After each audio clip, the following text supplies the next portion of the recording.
හරි. බිම්මල් ගෘහය වගේම අපි අපේ මේ කුෂි නිෂ්පාදන තොරතුරු කුෂිකාර්ය දෙපාර්තමේන්තුවේ තාක්ෂණික දැනුමත් කාරණාත් එකතු කරගෙන ගොන්නක් විදියට අපි ඔයාලට එකතු කරන දිගින් දිගටම. ඉතින් මේ දේවල් ඔයාලා ඉගෙන ගන්න සහ මේවා හදාරන්න නැත්නම් මේ වගේ දේවල් වලට යොමු වෙන්න ඔයාලා කැමති නම් අපේ මේ YouTube channel එකත් එක්ක එකතු වෙන්න, subscribe කරන්න, like කරන්න, අපිත් එක්ක එකතු වෙන්න. ඉතින් ඔයාලට ඒ විදියට දිගින් දිගටම අපේ මේ කුෂි තොරතුරු නිවැරදි තොරතුරු ඔයාලට සම්ප්‍රේෂණය කරගන්න පුළුවන්. සුබ දවසක් ඔයාලා හැමෝටම. අපි අද කතා කරන්න යන්නේ බිම්මල් ගෙයක් අපි කොහොමද නිර්මාණය කරගන්නේ කියලා. කියන්නේ බිම්මල් ගෘහයක් අපි නිවැරදි ආකාරයෙන් කොහොමද හදාගන්නේ කියලා. ඉතින් බිම්මල් වගාව ගොඩාක් ලාභදායී වුණාට ගැටලුකාරී තැන් රාශියක් තියෙන තැනක්. ඉතින් අපි ඒවා සියල්ල නිවැරදි කරගෙන හරියට කරොත් තමයි අපිට දිගු කාලයක් පුරාවට මේ බිම්මල් වගාව සාර්ථක කරගන්න පුළුවන්. ඉතින් ඇත්තටම බිම්මල් වගාවේදී අපි ප්‍රධාන සාධක හතරක් එක තමයි ගණන්දුන කරන්නේ. එකක් තමයි ආලෝකය, අනිත් එක තමයි වාතය, හිරු එළිය සහ ආර්ද්‍රතාව කියන මේ කාරණා හතරත් එක තමයි අපි ගණන්දුන කරන්නේ.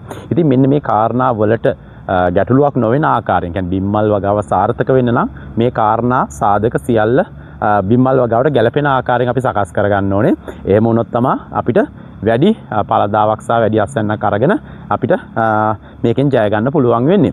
ඉතින් මම කිව්වා වගේම ඔයාලා දන්නවා ඇත්තටම ස්වභාවික පරිසරයේත් සාමාන්‍ය හොඳට වර්ෂාව ඇති වෙන කාලේ මේ බිම්මල් වගාවට උචිත පරිසරයක් ගොඩ නැගුණාම තමයි බිම්මල් ස්වභාවික පරිසරය වුණත් හැදෙන්නේ. ඉතින් මේ ස්වභාවික පරිසරය අපි මේ බිම්මල් ගෘහයක් ඇතුලේ ගොඩනගා ගන්න ඕනේ. ඉතින් ඒකේ මූලික අධ්‍යයනය තමයි අපි මේ අද තියන්න හදන්නේ. අපි මේ ප්‍රධාන සාධක හතරට ගැටලුවක් නොවන ආකාරයෙන් බිම්මල් ගෙයක් අපි නිර්මාණය කරන්න කොහොමද කියන එක අද මේ බිම්මල් ගෘහ නිර්මාණයේදී අපි කතා කරන්නේ.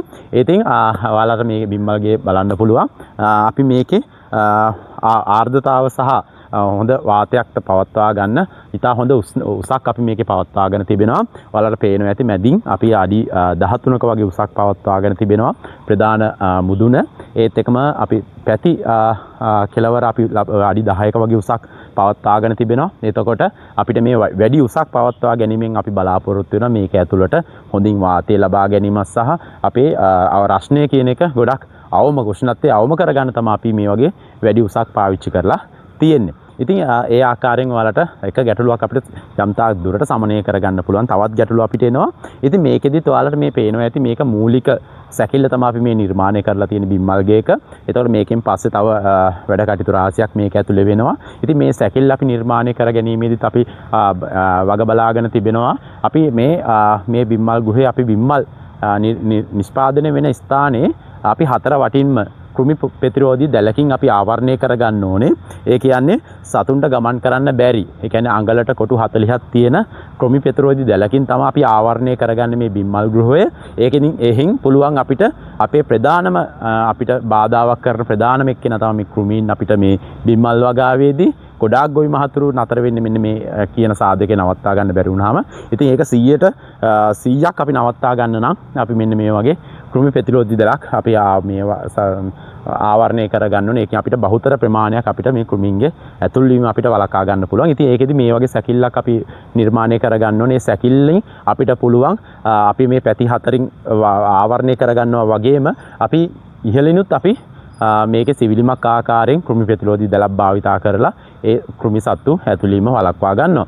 ඉතින් මේ වගේ සැකිල්ලක් අනිවාර්යෙන් ඔයාලා නිර්මාණය කරගන්න උත්සාහ කරන්න. එහෙම නැත්නම් අපි සාමාන්‍ය ආකාරයෙන් අපි නිර්මාණය කළොත් කෘමීන්ට ඇතුළට එන්න විශාල අවකාශයක් තිබෙනවා. ඉතින් කෘමීන් ගොඩාක් ආසයි මේ බිම්මල් වල තියෙන මේ සුවඳට බිම්මල් ආහාරයට ගන්න ගොඩාක් සත්තු මේ බිම්මල් ගෘහයක් ඇතුළට එන්න පුළුවන්.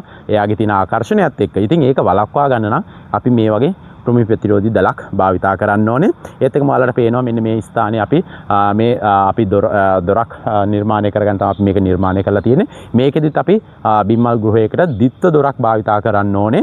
ඒකෙනුත් අපිට පුළුවන් අපි ඒ කියන්නේ බිම්මල් ගේට ඇතුල් වෙනවා වගේම ඒකේ එනකොට සත්තු ප්‍රමාණය අඩු කරගන්නත් ඕනේ. අපි බිම්මල් ගෘහය ඇතුළට අපි ඇතුල් වීමේදී ඒක අවම කරන්න තමයි අපි මේ වගේ දිත්ත දොරක් භාවිතා කරන්නේ. ඒකෙනුත් අපිට තරමක අඩුවක් කරගන්න පුළුවන් කෘමි සත්තු ඇතුල්වීම. ඉතින් ඒකෙන් අපිට වැඩි ප්‍රතිලාභයක් ගන්න පුළුවන් කෘමි සත්තු අවම කර ගැනීමෙන්. ඉතින් මෙන්න මේ ආකාරයෙන් තමයි අපි බිම්මල් ගෘහයක මූලික සැකැස්ම අපි හදාගෙන තියෙන්නේ සැකිල්ල.